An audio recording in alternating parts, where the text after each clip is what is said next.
তারেক রহমান একজন মসজিদের ইমাম, তিনি দোয়া করবেন। দৌড় দিয়ে যখন নিচ থেকে যখন মঞ্চে আসলেন, জনাব তারেক রহমান ইমাম সাহেবকে দেখার পর তিনি দাঁড়িয়ে গেলেন, নিজের হাতের চেয়ারটা দিয়ে ইমাম সাহেবকে জায়গা করে দিলেন বসার জন্য। আল্লাহু আকবার বলেন। একজন নেতার চরিত্র দেখে বোঝা যায় এই শিক্ষা তারেক রহমান একদিনে পায় নাই, এই শিক্ষা ছোটবেলা থেকে বাবা মার কাছ থেকে শিক্ষা পেয়েছে। ভাইজান আমার, বন্ধুগণ আমার, ব্যবহারে মানুষের বংশের পরিচয় জোরে বলুন ঠিক কিনা? বিভিন্ন গাড়ি ঘোড়ায় লেখা থাকে মানুষের ব্যবহারে বংশের পরিচয় হয়।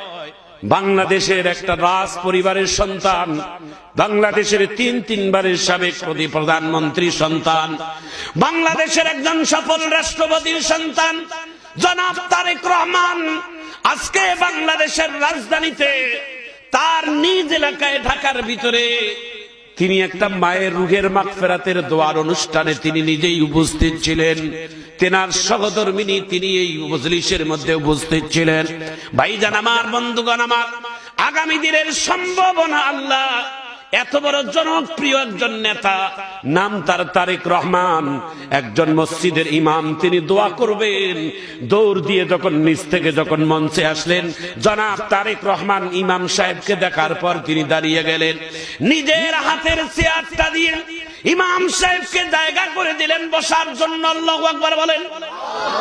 একজন নেতার চরিত্র দেখে বোঝা যায় এই শিক্ষা তারেক রহমান একদিনে পায় নাই, এই শিক্ষা ছোটবেলা থেকে বাবা মার কাছ থেকে শিক্ষা পেয়েছে।